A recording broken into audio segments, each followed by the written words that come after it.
memaknai gunung meletus atau relasi antara si benda gunung dengan dia itu adalah sama, keluarga gitu. Itu kan keren satu gitu. Kedua tadi ini tuh kejadian biasa gitu, jadi nggak perlu sesuatu yang heboh dan seterusnya dan diratapi gitu. Karena ini akan mengembalikan dan justru memperbaiki alamnya itu sendiri gitu.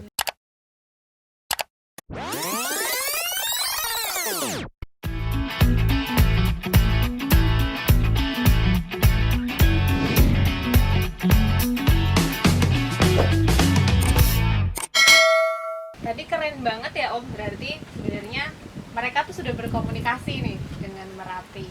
Dan akhirnya ada nggak sih momentum yang akhirnya mungkin si Pak Timbul dan rekan-rekan, waktu ini aku harus balik nih, udah bisa aku balik gitu.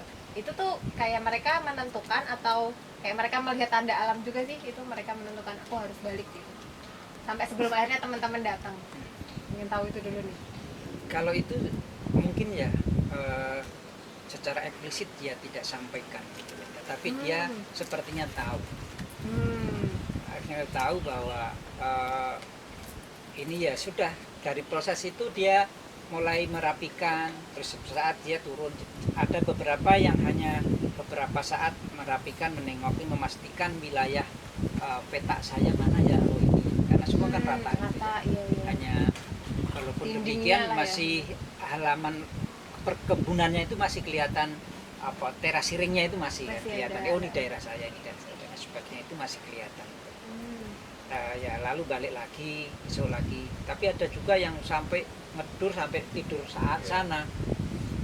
Kita diajak tidur sana nggak kuat, dinginnya minta ampun. Itu di atas. Ada takutnya ya, ada dinginnya, wah luar biasa. Campur-campur lah ya. Campur, kita nggak berani tidur atas saking dinginnya. Selamat tidur pulang sakit. Nah, soal tanda-tanda itu memang ya saatnya mereka mau itu ada beberapa. Jadi yang pertama itu soal bambu.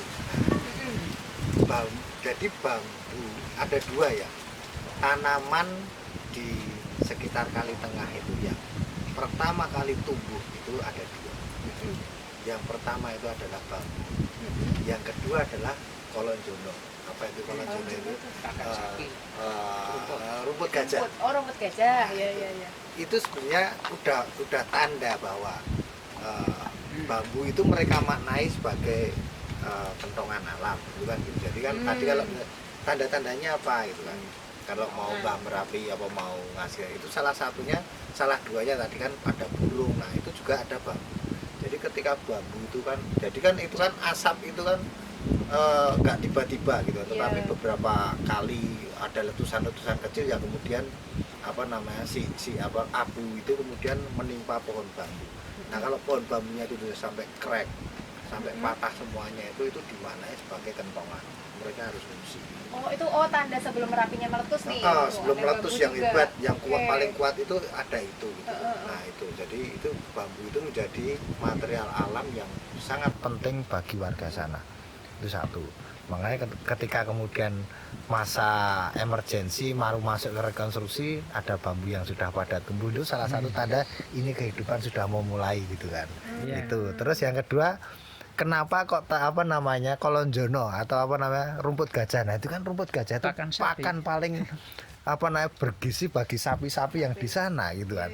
Jadi kalau orang sana dipindahkan ke bawah, di bawah itu sulit sekali nanam kolonjono gitu loh.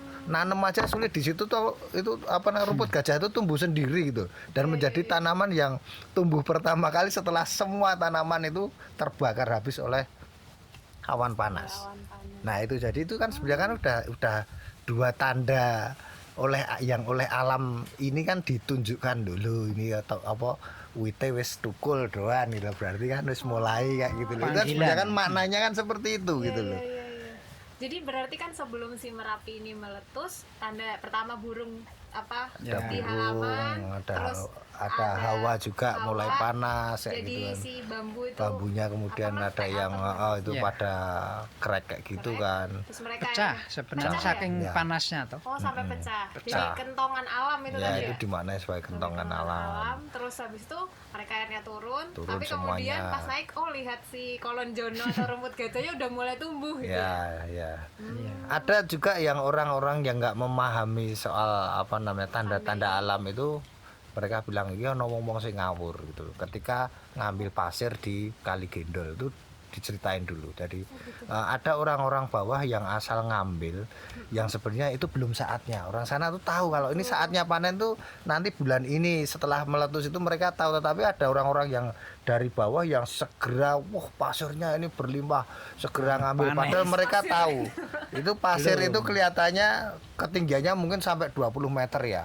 Nah, ketika Bawahnya diambil itu dibego gitu tuh meletus karena di bagian bawah tengah itu panas sekali gitu loh. Sulfurnya kan Gitu. Jadi masih ada yang kayak gitu. Jadi kemudian ada korban lagi, ada kasus apa kecelakaan karena orang asal ngambil itu orang Kalitengah cuma bilang kayak wong diandani dong ngeyel gitu kan.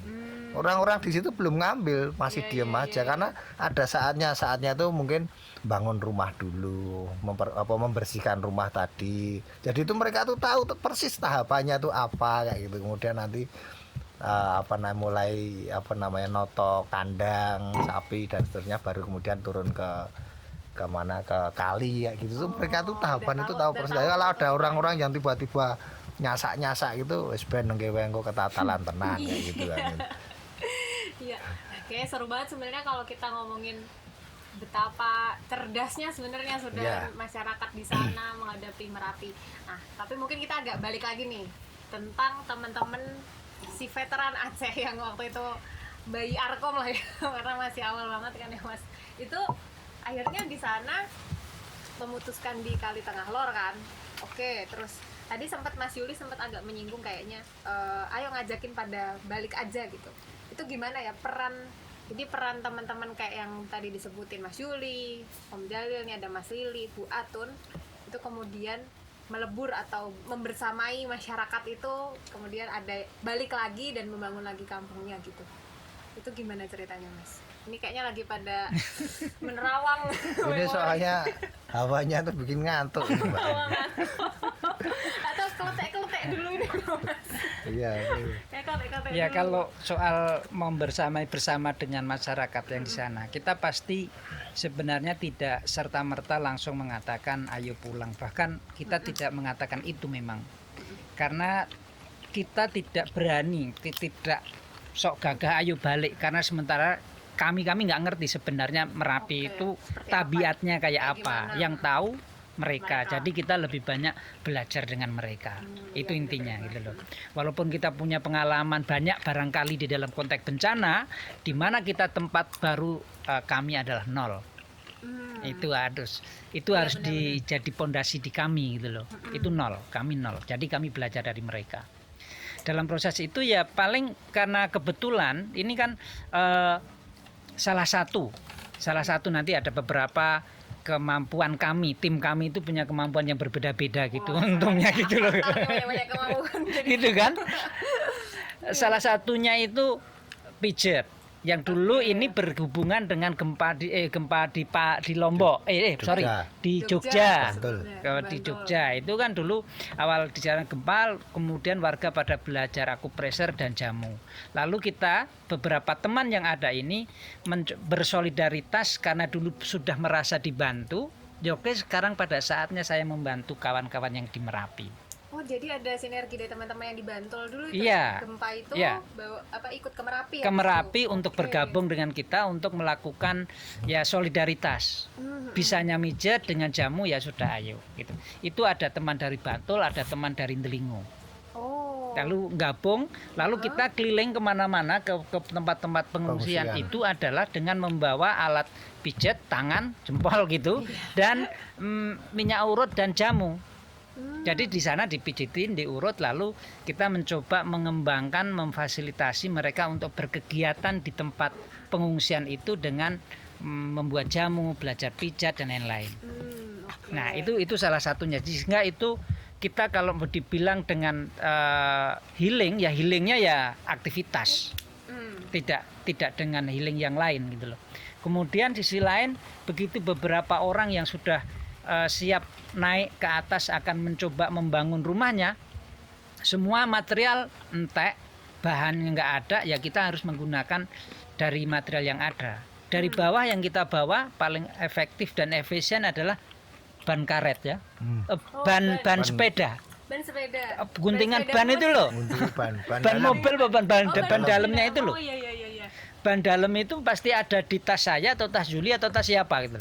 Ban dalam sama palu sama paku, gergaji, ada alat-alat pertukangan lah. Nah, itu langsung kita masuk mana orang yang sudah kira-kira perlu, sudah artinya dia sudah bersemangat untuk membuat rumah, entah cuma sederhana itu kan. Lalu kita tenaga kita curahkan dengan ban itu. Terjadilah bangunan. Kemudian kita bikin pelupo ini, biasanya ini kan alas ini seperti ini pelupo namanya. Nah, ini di alat yang dipakai sebenarnya kan pakai kampak kecil. Tapi karena keterbatasan alat, ya digepuki ya pakai batu. Dihancurin pakai batu gitu. Nah, dihancurin pakai batu terus dilebarkan dari rumah. Salah satunya di Kali Tengalor itu, yang rumah pojokan itu loh, Pak Sopo. Nah, ya. Itu jadilah itu rumah seperti itu. Nah, jadi kita di dalam proses menemani dengan masyarakat itu berangkat dari yang mereka punyai, keterampilan yang kita miliki. Jadi melebur jadi satu dengan kekuatan masing-masing nggak ya? Apa adanya ya, gitu. Mungkin rasa neko-neko. Teknologi apa warganya di teknologi ya. Gitu ya. Kan nggak gitu. Iya. Malah kini masa emergency itu nggak perlu ada. Itu masih di masa emergency ya? Masih ya. Ya artinya emergency udah nggak early, tetapi udah ada kebutuhan bikin rumah, tempat tinggal yang paling tidak sederhana lah itu loh, yang mereka iso ngiyup sih itu loh, yang penting kan itu. Nah, itu tadi nyambung yang disampaikan Kang Jalil tadi bahwa ada proses solidaritas tadi kan penting sebenarnya. Nah, sampai kemudian pada titik teman-teman Linggo yang dulu didampingi oleh teman-teman Apling Jogja itu, gempa 2006 itu kan mereka tuh tanya ke kita karena merasa dulu pernah dibantu wong dhuwur gitu, wong dhuwur itu mau Merapi gitu. Waktu gempa gitu, gempa 2006. Terus sekarang di atas kan mereka kan susah gitu loh. Kita bisa bantu apa? Nah, itu kan. Nah, itu kita lalu karena tadi ada ini di atas sudah nggak punya apa-apa, ada kebutuhan bikin rumah sementara, ya udah kita bilang ke orang-orang Linggo, warga Linggo, mungkin nggak warga sini kemudian motongin bambu gitu kan. Kita kemudian bikin modul-modul potongan bambu 3 meteran gitu ya, yang kemudian mereka secara berkelompok ngatur jadwal hari ini itu RT mana yang akan kerja bakti ke atas gitu kan. Setiap hari itu ada giliran gitu, sampai 12 atau 24 RT. Lili itu yang tahu persis itu gimana caranya.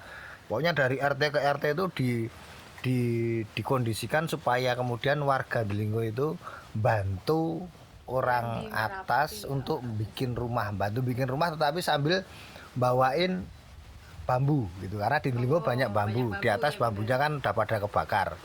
Nah, itu sama bawa karet ban itu tadi gitu kan. Udah 1 truk bawa ke sana itu kan, pagi berangkat bawa bawa bambu, bikin kerja bakti di atas, makan bareng. Mereka udah bawa sendiri makanan desa itu, dimakan bareng-bareng di atas sama warga di atas itu. Sore itu pulang tuh, sebelum pulang itu ya karena tadi rumputnya tuh udah tinggi-tinggi, sapinya belum ada. Mereka pulang itu bawa rumput, jadi penuh lagi truknya itu. Jadi warga di Linggo tuh senang sekali. Di sana udah ada rumput, sapinya belum ada, di sana punya sapi nggak punya rumput. Jadi kayak barter gitu loh. Nah, proses ini keren sekali, menarik sekali. Jadi mereka itu senang kalau sore itu pada berdiri di atas truk itu, bawahnya rumput kebak itu. Itu sampai hampir mungkin 1 bulan lebih itu, sampai hampir semua rumah yang di apa namanya di Kali Tengah itu kan terbangun dengan cara itu gitu. Iya. Oh. Dan murah sekali, artinya kan hanya dengan menghubungkan atau apa namanya solidaritas itu ketemu antara warga dan warga gitu. Itu jadi terjadi. Karena barter bambu dan rumput gajah tadi terbangun ya rumah-rumahnya yang Iya. di Kali Tengah. Wah, keren banget itu. Dan warga dari Delingo itu juga selain itu bawa tanaman. Ya, jadi di sana itu setelah itu kan setiap RT rapat.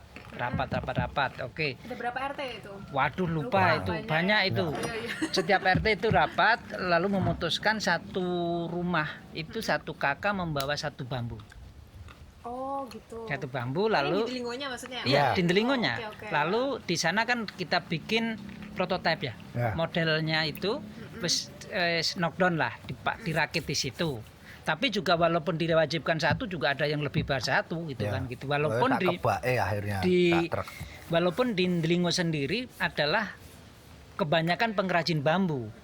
Mestinya sayang buat produksi toh, gitu. Iya. Tetapi karena solidaritas tadi kebutuhan pribadinya dilewatkan gitu loh. Lalu untuk bersolidaritas dengan kawan-kawan yang di Merapi. Oke, lalu mereka satu rumah satu bambu itu keputusannya, tapi sekali lagi terkumpul melebihi satu rumah satu itulah ya akhirnya membawa satu rumah bisa ngasih lebih gitu. akhirnya jadi rumah. Jadi setelah RT ini berangkat besok RT mana lagi gantian gitu loh. Oh jadi dirakitnya di Delingo di atas sudah ada yang sebagian dirakit di sana, ada yang dibuat di sana gitu. Ada yang cuma ukuran apa nama 3 meter itu. Iya. Apa rangkane lho apa? Ya. Kuda-kuda ya. Empyak. Empyak juga. Ya. Jadi Yang tinggal empyaknya dibikin. tinggal ngerakit di sana. Rakit, wah keren. Nah itu agak balik lagi nih. Tadi kan sebenarnya awalnya kenapa memilih Kali Tengah Lor kan karena wah ini ada ancaman bakal digusur atas nama bencana. Nah kemudian kan rumah-rumahnya udah malah terbangun nih dengan proses solidaritas yang luar biasa tadi antara orang-orang di Merapi dan di Delingo. Itu kemudian gimana nih? Apa bener-bener ada ancaman relokasinya gitu? Ada beneran kayak gitu atau gimana nih Mas dan Om Jalil? Ya ada. Terus akhirnya gimana Ada. yang terjadi? Karena konsep ini kan sebenarnya cara pandang yang berbeda ya. Di sisi lain itu sering sekali orang lain atau masyarakat sendiri punya cara pandang yang berbeda. Ketika warga Merapi yang Kali Tengah Lor dan Kidul itu mulai turun ketika mulai ada bencana, kode-kode tadi ada yang sudah turun. Itu orang yang di bawah yang tidak mengenali lagi tanda-tanda tadi yang sudah terlalu modern, tanda kutip gitu kan. Iya. Itu selalu dengan melecehkan tay munyo edo turun. Itu ya, tapi mereka kan biasa saja kata-kata seperti itu ya. Artinya dilecehkan. Tetapi dengan cara seperti itu ya ben wae gitu nggak apa-apa. Nah ternyata kampung yang tadi agak tidak menghormati suasana Merapi yang memang tidak membaca kode-kode itu ternyata yang paling banyak korbannya. Karena tidak membaca kode. Tidak membaca kode alam itu loh. Yang ini dengan taat turun aman. Nah ini bisa jadi bahwa ini juga tidak bisa jadi karena informasi selama ini yang namanya bencana itu harus ditinggal pergi. Bencana itu harus pergi untuk selamanya, untuk selamanya gitu loh. Nggak kembali lagi. Nggak kembali lagi. Tetapi kalau yang Merapi ini bencana, bukan bencana, dia memaknai pertama konsep ini bukan bencana. Oke. Nah ini harus hanya dikelola aja. Sudah ngasih kode ya pergi, nanti aman ya pulang gitu loh. Tapi cara pandang yang lain ini bencana maka perlu ditutup, harus pindah. Rawan Ini. Bahaya gitu. Nah cara pandang ini didukung oleh kebijakan. Nah kebijakan ini yang lalu mewajibkan ini harus pergi, nggak bisa enggak gitu loh. Zona masuk ZRB itulah ya kalau. Iya masuk gitu lah. Lalu pada akhirnya mereka sudah pada di sini, tetapi tidak disupport. Listrik nggak dikasih, kemudian air nggak dikasih, sehingga mereka ya nggak apa-apa, dia merasa karena rumah kampung halamannya. Nah cara pandang ini yang menjadikan lalu harus pindah. Maka beberapa warga ini mengusulkan kepada pemerintah dan waktu itu datang juga ke mana DPR ya, DPR. ke DPRD, ya DPRD mengatakan bahwa kami tetap akan tinggal di sana karena ini permasalahannya hanya perlu kelola. Karena di Indonesia tidak mungkin orang lepas dari Bencana. daerah rawan bencana. Itu lingkaran apa? Api, ring fire itu. Itu tidak mungkin toh. Ya kalau di Bogor itu selamanya hujan, kan nggak perlu lalu tidak keluar rumah. Ya sudah keluar rumah, siap-siap bawa payung. Nggak masalah gitu loh. Nah, di sini juga ketika ada informasi Merapi sudah ngasih kode, ya pindahlah. Nah, ketaatan ini berdasarkan dari dilatih dengan cara pandang tadi kan. Cara pandang ini mengantarkan pada sebuah kebijakan tentunya. Nah, ini yang menjadi agak geseh. Terus akhirnya gimana meredamkan kegesehan itu kan? Sebenarnya kan ada model-model sosial juga yang tadi saya dengar juga kan, kayak sebenarnya ini warganya juga udah tahu punya kemampuan adaptasi sebenarnya dengan itu gitu kan. Nah, itu gimana membawa ini misalkan waktu di DPRD dan lalu bagaimana juga tanggapan dari pemerintah pada waktu itu ya, tahun berapa itu, 2010 ya Mas? Ya 2011 lah. 11 ya? Nah, Itu gimana ceritanya? Ya artinya itu yang memang waktu itu nggak ketemu, artinya kan karena pengambil kebijakannya adalah nasional sekali lagi dari pusat ya, dari pusat yang menentukan bahwa ini adalah ZRB dan seterusnya, bahkan sempat aturannya dirubah, yang dulu ZRB hanya dilingkar-lingkarin gitu kemudian dirubah lagi. Itu kan memang karena ya artinya kebijakan itu dibuat tidak tidak berdasarkan apa yang terjadi di lapangan, hanya dilihat dari peta saja. Kalau rawan itu Merapinya di sini berarti yang rawan kalau 3 kilo diputer gitu kan. Ya kan nggak seperti itu gitu kan. Kalau digambar ya memang seperti itu. Hanya cuma di ring pakai jangka kayak gitu kan. Awalnya tuh petanya seperti itu bentuknya. Kemudian direvisi lagi. Nah, ini sebenarnya kan kelihatan sekali kalau ini nggak ada dialog antara menyatukan atau mempertemukan antara situasi atau kondisi sosial budaya yang ada di masyarakat dengan apa yang sebenarnya dimau pemerintah. Nah, itu tadi. Jadi kalau memang masyarakat ini kan udah adaptif gitu kan. Ini dan masyarakat Indonesia dari dulu kalau kita ngomong tentang arsitektur juga itu ya memang arsitektur yang adaptif terhadap bencana alam. Gitu kan. Itu kan arsitektur tradisional, arsitektur Nusantara kita kan seperti itu. Kenapa masyarakat Nias membuat rumah yang tiangnya gede-gede masih dikasih tiang ini dan seterusnya, dan rumahnya bulat misalnya di mana Boh Mataluwo itu kan kayak gitu dan seterusnya di sini sampai di sini. Kenapa di Jawa juga semuanya bangunannya pakai sistem nggak pasak kayak gitu kan, sambungan kayak gitu. Itu kan karena nenek moyang kita sangat arif memaknai alam ini seperti apa, kemudian diwujudkan dengan arsitektur dan struktur bangunan seperti apa. Itu udah jelas sekali bahwa ini masyarakat yang adaptif. Merapi juga seperti itu sebenarnya. Nah, ini yang nggak ketemu, pemerintah maunya kami ingin mengamankan masyarakat supaya kalau terjadi bencana lagi mereka di masyarakat nggak ada korban, karena tugas pemerintah adalah mengamankan masyarakat. Itu kan sebenarnya amanatnya betul, tetapi caranya tidak dengan memindahkan warga, karena di Merapi tahun 94 yang di Turgo itu direlokasi ke bawah. Kenyataannya sekarang mereka yang di bawah juga pada pindah ke atas lagi, karena di bawah kehidupan mereka itu kan dekat dengan, ini kan masyarakat rural yang sangat dekat dengan alam. Nah, kebijakannya kemudian disusun sangat urban, diberi rumah tipe 36, lahannya cuma 100 meter, ya nggak bisa hidup lah itu. Ini masyarakat rural gitu. Kemudian hidup di komplek yang seperti itu, seperti perumahan di perkotaan. Kemudian mereka harus bercocok tanam di atas lagi gitu kan. Di atas boleh, tetapi nggak boleh untuk bertempat tinggal gitu kan. Cuman boleh untuk tandur. Lama-lama ya capek kan, naik turun. Nah, mending bikin gubuk di sini, lama-lama gubuknya jadi rumah lagi gitu kan. Jadi ini kan jadi sesuatu yang nggak solutif gitu, jadi wong ora solutif gitu kan. Nah, itu kan jadi kan karena nggak memaknai sebenarnya secara utuh komprehensif tentang aspek kehidupan, tentang penghidupannya, kemudian sosial budayanya seperti apa, dan juga karakter lingkungannya bagaimana. Nah, ini yang teman-teman Arkom itu justru malah menemukan sesuatu yang kok ngene toh ternyata di Merapi gitu loh. Nah, itu malah kita tuh jadi dari yang dikatakan Kang Jalil tadi, bahwa kita di tempat baru itu selalu cenderung ngerungokke, mendengarkan, melihat, tetapi nggak banyak ngomong. Itu karena kita ingin memahami betul sebenarnya di sini itu ada apa gitu loh. Kemudian bagaimana mereka menemukan kearifan lokal untuk beradaptasi dengan lingkungan. Itu yang kemudian kita pakai, dan sebenarnya itu yang mau kita sampaikan ke pemerintah gitu. Kemudian cari jembatan supaya ketemu bagaimana. Tetapi waktu itu nggak ketemu. Waktu itu berarti Ya, nggak ketemu. Ya akhirnya itu tadi dianggap ini melawan pemerintah, nggak dikasih listrik, nggak dikasih KTP, ya udah warganya kemudian kan memilih. Oke, kalau kayak gitu ya udah, saya bisa hidup sendiri tanpa pemerintah. Kan akhirnya tiga dusun itu kan kayak gitu sikapnya. Bahkan mereka kemudian sudah menyatakan secara eksplisit setumuk bathuk senyari bumi gitu. Artinya. Iya.